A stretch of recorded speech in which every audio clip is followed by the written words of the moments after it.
Here we go. It's the nightcap. We took a night off last night. I spent some time with Kelly. Aaron spent some time celebrating in downtown Cincinnati. But we're back tonight.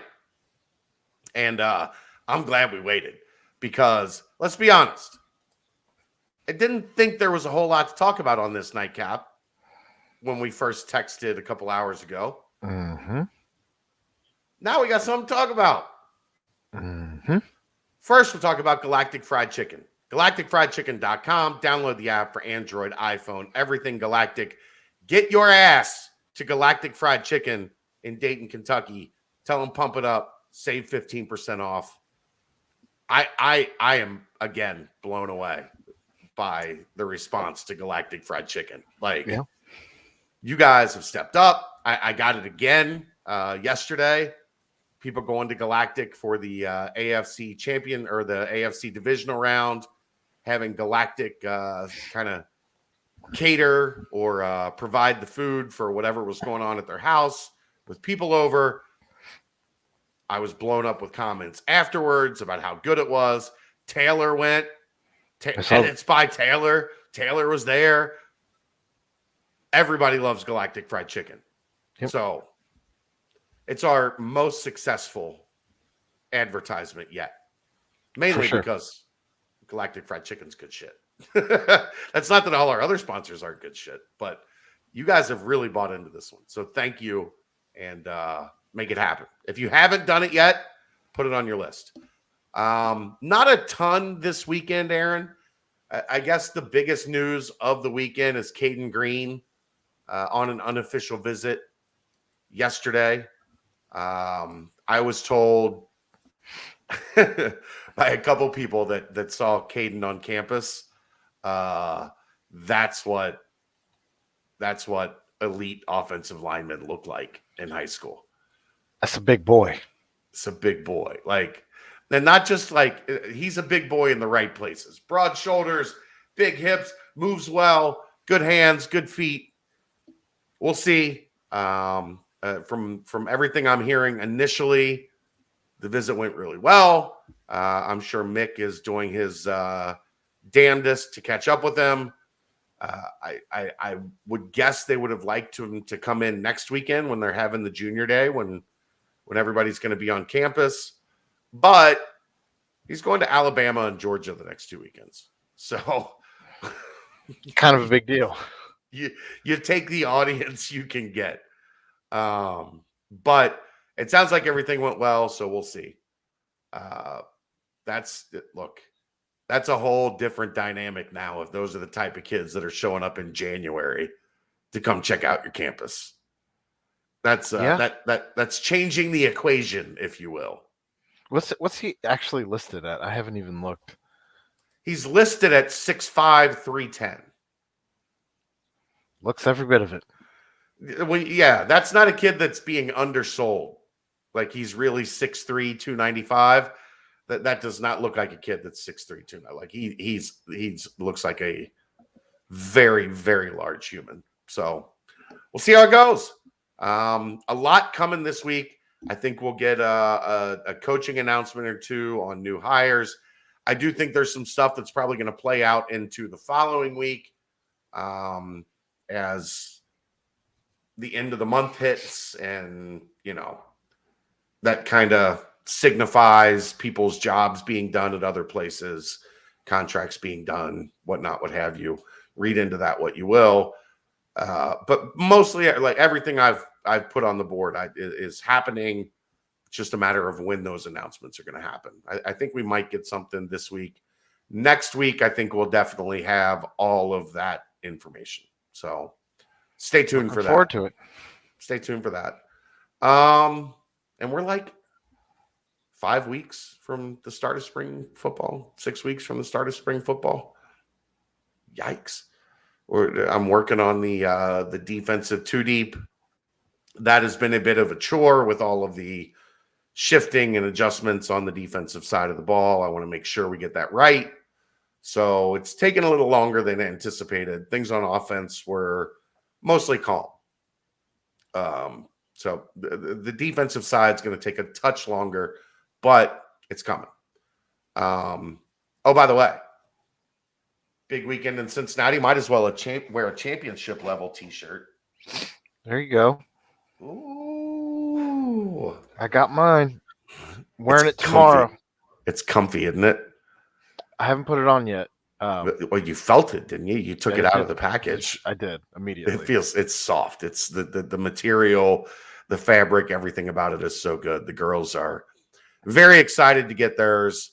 We got a nice picture of Kelly up with the big smile on her Cincinnati Bearcats shirt, which I proclaimed as the winner of the best tweet of Big News Saturday. So, and the people at home field agreed. So. We got more likes on that tweet than any other tweet associated with it. And UC finished in the top 4 all time of opening day sales. So that's pretty good. Again, we promote it here. It blows up because you guys are awesome. So let's just have some fun with this. We don't have a ton of other UC stuff to talk about. Okay. College overtime, NFL overtime. Mm-hmm. The Chiefs and Bills just played maybe the greatest game in NFL history. Maybe. I don't. 3 lead changes in the final 2 minutes, and then the tie in the final 30 seconds. That wasn't even counting the tie. The tie, I guess. Do you count a tie as a lead change? I guess. No, you count it as a tie.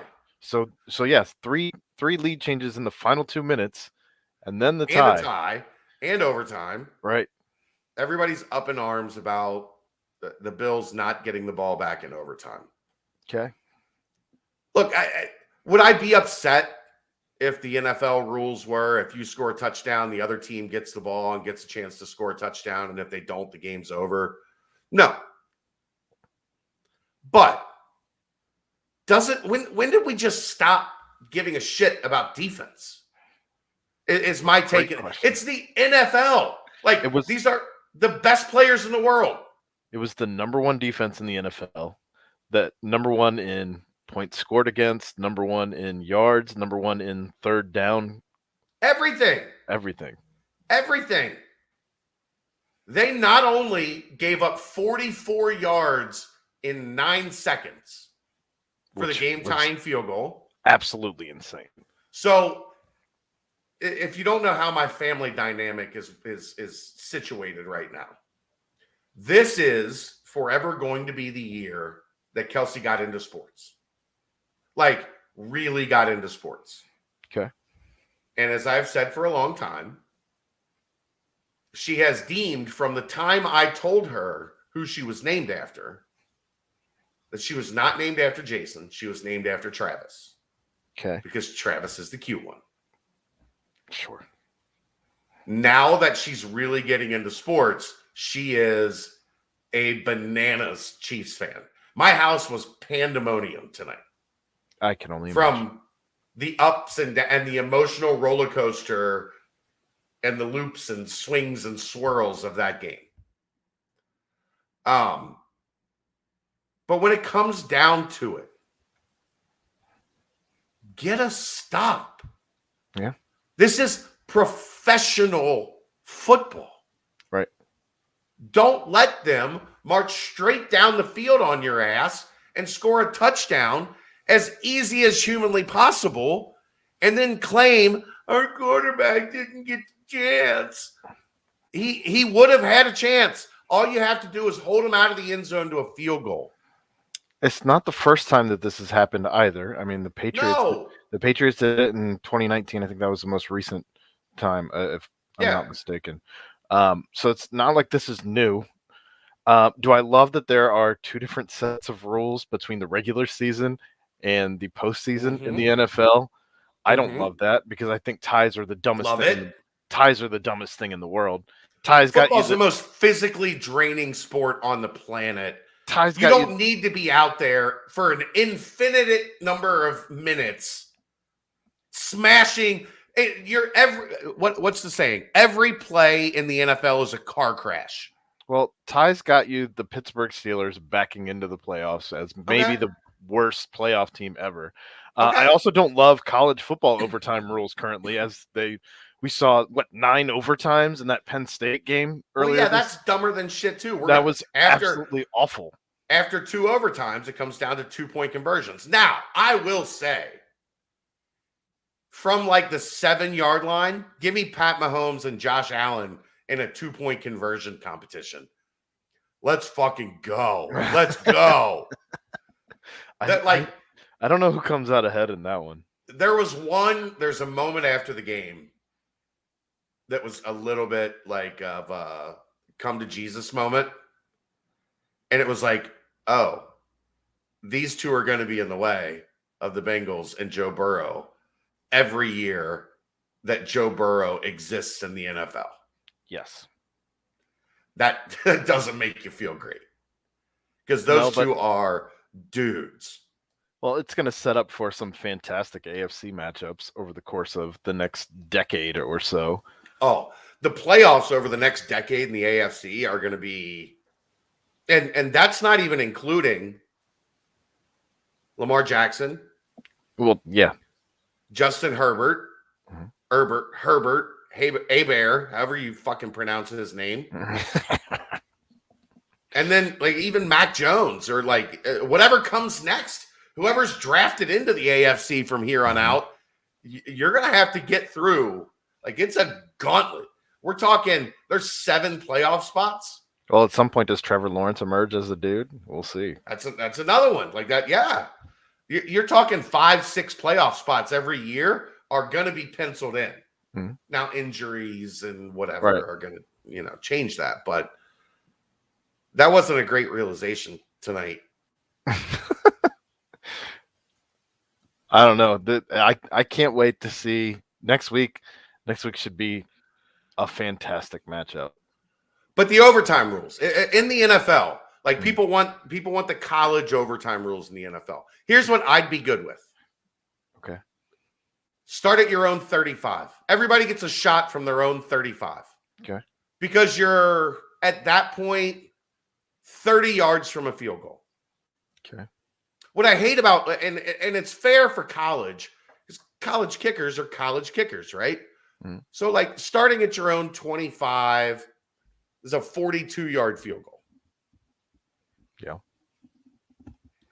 There's a set of college kickers that's pretty easy for, but most of them, that's a pretty good boot. Like if you don't gain any yards and you have to kick a field goal, 42 in college is respectable.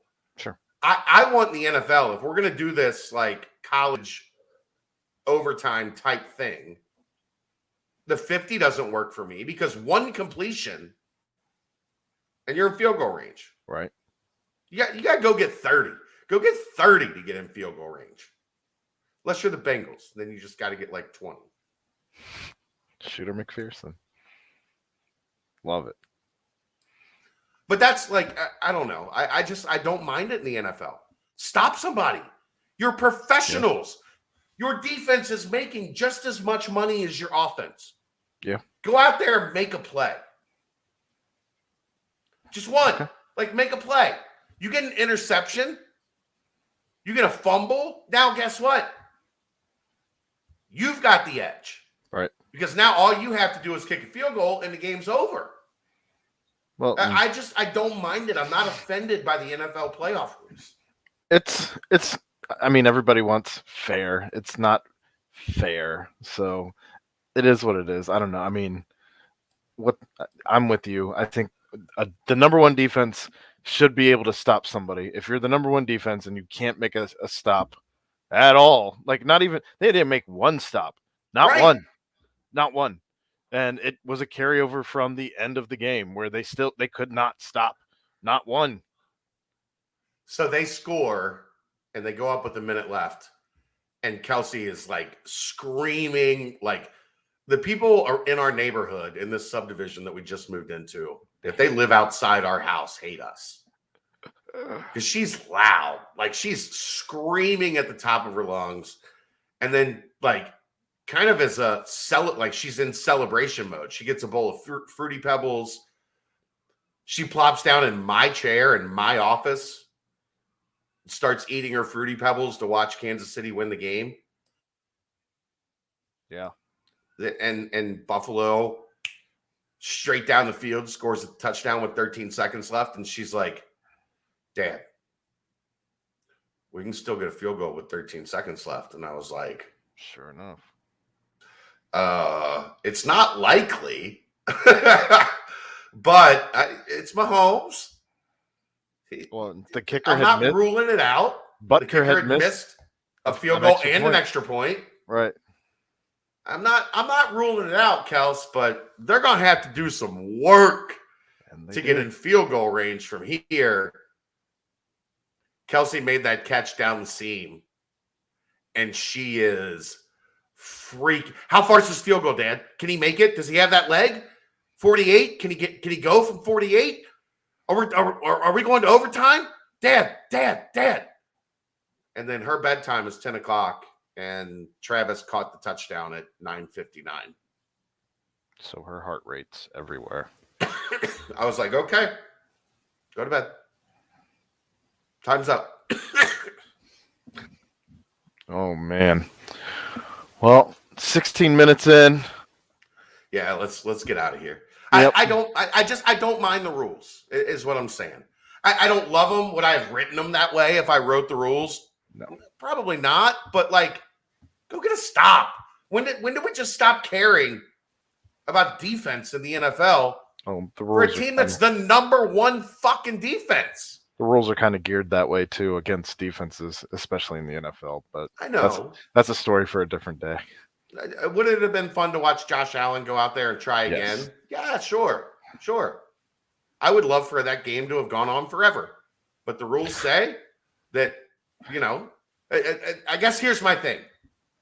Does anybody have a problem with the coin toss at the beginning of the game determining something as important as who gets the ball to start the second half? Which way you're going? You know what the analytics say? The analytics say if you score at the end of the first half, then get the ball and go score it to start the second half, your odds of winning increase exponentially. It's Bill Belichick. Like, he's done that. That's been a huge part of his philosophy the entire New England Patriots run. That's what they do. Go score at the end of the first half, get the ball, score at the start of the second half, you're toast. It's a wrap. It's curtains. Does anybody ever bitch about that? Are the no coin, get coin tosses out of the game truthers complaining about the coin toss to start the game? I'd be fine if we got rid of the coin toss, but nobody says anything about that. You're right. All right. That's it. We'll see you tomorrow night. It's the Nightcap, brought to you by Galactic Fried Chicken, right here on BearcatJournal.com.